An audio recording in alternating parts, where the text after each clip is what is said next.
Salut à toi et bienvenue dans cette nouvelle vidéo. Dans cette vidéo, nous allons établir ce que vous pouvez faire au Canada avec un statut de résident temporaire et ce que vous pouvez faire au Canada avec un statut de résident permanent. Si c'est la première fois que tu me découvres, je m'appelle Arthur et sur cette chaîne, je parle des réalités de la vie au Canada, je parle de l'éducation financière dans le contexte canadien et bien évidemment, je parle d'investissement immobilier. Si ce sont les thématiques qui t'intéressent, je t'invite à t'abonner à la chaîne, d'activer la cloche de notification pour être informé des vidéos que je publie hebdomadairement et aussi de partager la vidéo. Si tu ne l'as pas encore fait, je t'invite à cliquer le lien en dessous de la vidéo pour télécharger un e-book que j'ai préparé pour toi intitulé Comment réussir son installation et son intégration rapidement au Canada. C'est un e-book dans lequel je partage des astuces, je partage des conseils, je partage certaines réalités de la vie au Canada sur la plupart, n'est-ce pas, des choses que nous vivons ici. Ça va t'aider, n'est-ce pas, de préparer ton départ pour le Canada, mais aussi de préparer ton installation, de mieux préparer ton installation et ton intégration dans la société canadienne. Donc, sans tarder, clique sur le lien en dessous de la vidéo et télécharge gratuitement le e-book. Alors, pourquoi j'ai décidé de faire cette vidéo aujourd'hui? J'ai décidé de faire cette vidéo à cause, n'est-ce pas, d'un courriel que j'ai reçu d'un des abonnés de la chaîne qui, lui, était inquiet. Il est inquiet, n'est-ce pas, du fait qu'il vient avec un statut de résident temporaire et il a été recruté par un employeur, il est à l'extérieur, il est hors du Canada, il est en Afrique. Il a été recruté par un employeur, n'est-ce pas, il a eu un contrat de travail, il a un permis de travail fermé. Il s'inquiète du fait que il a peur, en fait, qu'avec ce statut, il ne pourra pas faire grand-chose, ok? Il ne pourra pas faire grand-chose. Alors, dans cette vidéo, je vais un peu essayer de donner mon avis là-dessus. Je vais essayer de démystifier certaines choses et ça sera beaucoup plus les conseils que je vais te donner. Si celui-là m'écoute aujourd'hui, j'ai déjà parlé avec lui, mais si tu m'écoutes aujourd'hui, que tu es dans cette situation, tu es à l'extérieur, tu cherches le travail, tu as déjà le visa pour arriver au Canada et tu es en train de t'inquiéter sur le fait que tu as un visa de résident temporaire et voilà, tu n'es pas résident permanent, c'est pas grave, ok? C'est pas grave parce que ce n'est pas le statut avec lequel tu entres au Canada qui va déterminer ta réussite, ton échec au Canada, ok? Ce n'est pas ton statut qui va déterminer. Le gars, en fait, lui, il a eu une formation de cuisinier en Afrique. Il a travaillé, il a de l'expérience, quelqu'un qui a à peu près 40 ans. Il a été recruté pour venir travailler dans une province du Québec en tant que cuisinier. Et il a un ami qui est venu avant lui, un de ses amis qui est venu ici avant lui. Il est venu avec son ami, il est venu avec un statut de résident permanent. Et à chaque fois qu'il demande les conseils à cet ami lui rappelle toujours, toi tu as un statut de résident temporaire, donc tu n'auras pas les avantages que moi j'aurais avec mon statut. C'est-à-dire son ami, à force de lui marteler ça, il a fini par croire que sans statut de résident permanent, tu ne peux rien faire au Canada. Alors, moi je vais vous dire c'est faux. Le statut de résident permanent ne veut rien dire.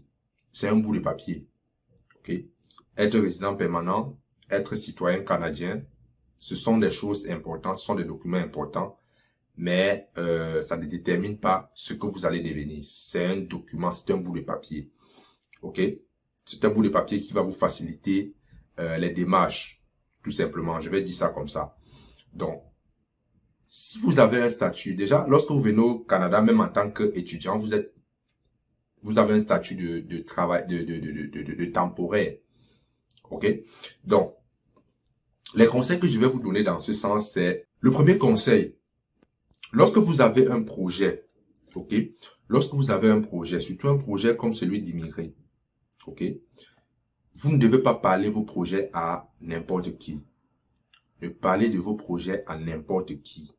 Ne parlez, bon, pour ce gars, je comprends que c'était son ami, pensait que c'était son ami, mais moi, je vais lui dire aujourd'hui à tous ceux qui sont dans la même situation que lui, si vous avez un ami qui ne vous encourage pas, n'est-ce pas, à atteindre vos objectifs, si vous avez un ami qui a toujours des paroles visant à vous rabaisser, si vous avez des amis qui vous rappellent toujours que l'état dans lequel vous êtes ne vous prédispose pas à réussir à atteindre les sommets, ne marchez pas avec cet ami et surtout ne l'écoutez pas. Ça, c'est le conseil que j'ai donné à ce gars. Cet ami, lorsque tu vas arriver au Canada, ne l'écoute pas, ne marche pas avec lui. Vous pouvez vous asseoir, vous discuter, mais vous n'allez pas, ne discutez pas des choses sérieuses. Tes projets, tes ambitions ne parlent pas à ce gars. Et vous également, qui me regardez, si vous avez des amis comme ça dans votre entourage, discutez des choses superficielles avec ces amis-là, mais les choses sérieuses, ne discutez pas, ne les écoutez même pas. OK? Deuxième point, être résident permanent, ça ne veut rien dire. OK? Ça ne veut rien dire. C'est un document qui, comme je l'ai dit, vous facilite certaines démarches administratives, vous donne certains avantages sur le point de vue des démarches administratives.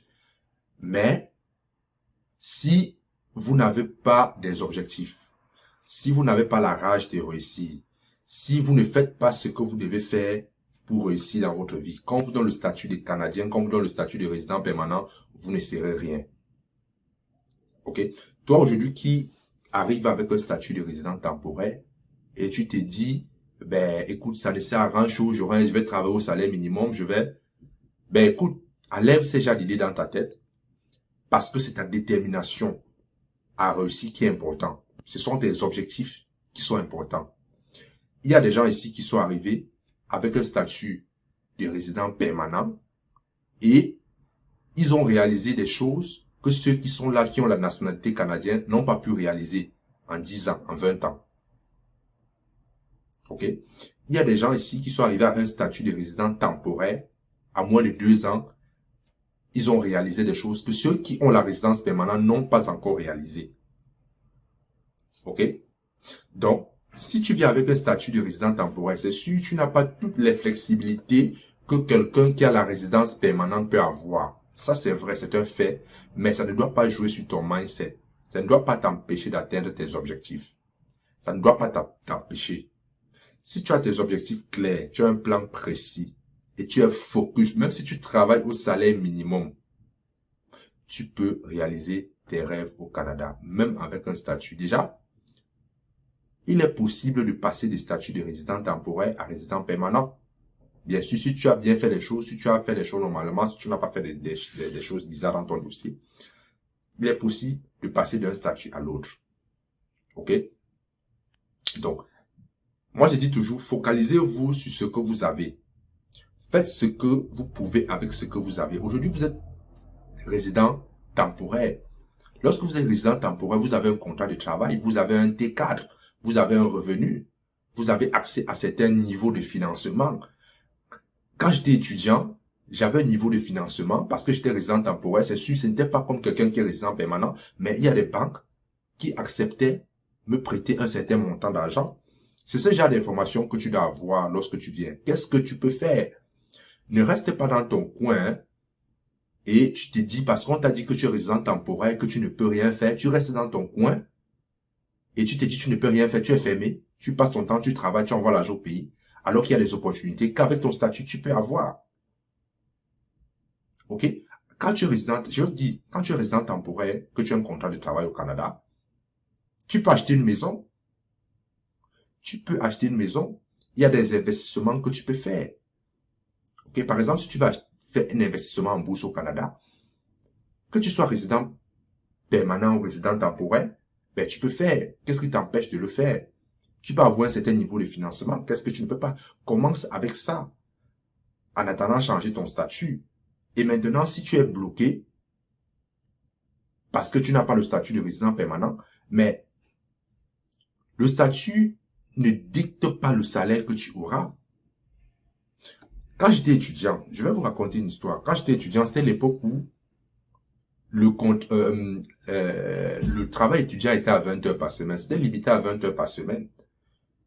Ben, écoute, c'est le nombre d'heures qui était limité. C'est le nombre d'heures qui était limité. C'était pas ta capacité à gagner de l'argent. On ne disait pas que un étudiant doit gagner, disons, $500 par semaine. On a simplement dit un étudiant ne peut pas travailler. Et moi, j'ai changé mon mindset. Je suis plutôt allé sur comment est-ce que je peux maximiser les revenus que je gagne dans ces 20 heures. Est-ce que je ne peux pas faire un travail qui n'est pas corroboré, qui n'a pas de lien avec les 20 heures? OK? C'est en ce moment que j'ai commencé à vendre des choses sur Facebook. C'est en ce moment-là, effectivement, quand j'étais étudiant, que j'ai commencé les petits business à vendre par-ci, par-là. Ça me rapportait des revenus qui ne dépendaient pas de mon nombre d'heures. Et pourtant, donc, ce sont comme ça que vous devez penser. Ok? C'est comme ça que vous devez penser. Le statut de résident permanent ne veut rien dire. Ok? C'est un papier qui va vous faciliter. Je suis d'accord avec ça. Mais si fondamentalement, à l'intérieur de vous, vous êtes quelqu'un, vous n'êtes pas déterminé, vous allez passer 10, 20 ans, avoir même le passeport canadien. Si vous êtes paresseux, vous allez rester paresseux. Quelqu'un qui viendra, même avec le statut d'étudiant, même avec le statut de résident temporaire, contrat permis fermé, va réaliser des choses que vous n'avez pas réalisées. Donc aujourd'hui, si toi, tu me regardes et que tu es dans la même situation que cet ami, ok, sache que venir entrer au Canada, c'est un privilège. Lorsque vous avez votre visa, on écrit là-dessus, c'est un privilège. Et au Canada, lorsque tu es déjà là, tu as accès, tu as un travail, tu as accès tu as, comment on dit ça, tu as un salaire, ben, tu peux déjà commencer à faire ce que avec ce niveau. Et avec le temps, tu vas évoluer, tu vas changer de statut, tu vas évoluer, et ainsi de suite. Donc, c'est ce conseil que je voulais te donner aujourd'hui. Et je vais terminer à vous raconter une histoire. En 2020, quand j'ai terminé mes études, j'ai rencontré un monsieur ici. C'est un monsieur guinéen. Ok? C'est un Guinéen. Il est arrivé ici 10 ans. En 2020, vous voyez, il est arrivé en 2010. Ok? Il était aux États-Unis. Il est entré au Canada parce qu'aux États-Unis, ben, ça ne marchait pas bien pour lui. Il est entré au Canada. Il a demandé l'asile.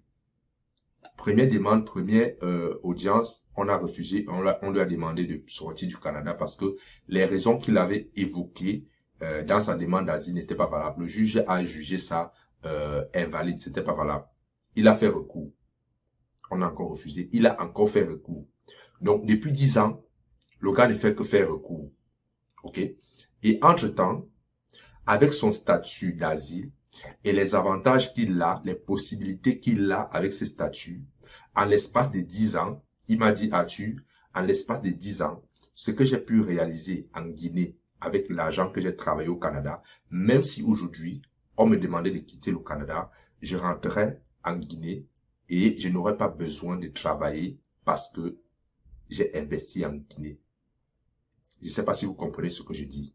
L'argent qu'il a gagné avec son statut d'asile, parce que lorsque vous avez un statut de demandeur d'asile au Canada, vous pouvez travailler, vous avez un salaire, vous avez des cas, vous avez accès à certains niveaux de financement. Et il a fait des prêts ici qui remboursent. Il a investi en Guinée. Ok. Et à ses temps libres, il fait ce qu'on appelle la brocante. Il envoie les choses en Guinée, il a ses boutiques en Guinée. La seule différence, c'est que lui ne peut pas sortir parce qu'il a un demandeur d'asile. Mais il me dit, Arthur, si aujourd'hui, on me demandait de sortir du Canada, parce que ma demande d'asile n'a pas marché, je vais retourner en Guinée et je n'aurai pas besoin de travailler parce que j'ai des investissements, j'ai des bloquants là-bas qui tournent. Voilà le mindset que vous avez à avoir. Le statut que tu as avec lequel tu entres aujourd'hui, contente-toi de ça pour, n'est-ce pas, générer, gagner de l'argent, épargner, investir et réaliser ce que tu veux réaliser. Si tu as bien fait ta procédure, ben écoute, à un moment donné, tu vas passer à résident temporaire. Et vu que en tant que résident, tu vas passer à résident permanent, vu qu'en tant que résident permanent, le statut de résident permanent va simplement venir te faciliter, t'ouvrir d'autres portes. Voilà ce que j'avais à te partager dans cette vidéo. Donc, si tu es dans cette situation, tu n'as pas à t'inquiéter. Sois focus, aie des objectifs et contente-toi de ce que tu as. Commence dès maintenant à faire ce que tu veux faire avec les moyens dont tu disposes maintenant. Ça m'a fait plaisir de partager cette vidéo avec vous. N'oubliez pas de télécharger le guide pour, n'est-ce pas, s'installer et s'intégrer rapidement au Canada. Le lien en dessous. C'est un guide qui est gratuit. Je vous remercie et on se voit à la prochaine vidéo. Ciao.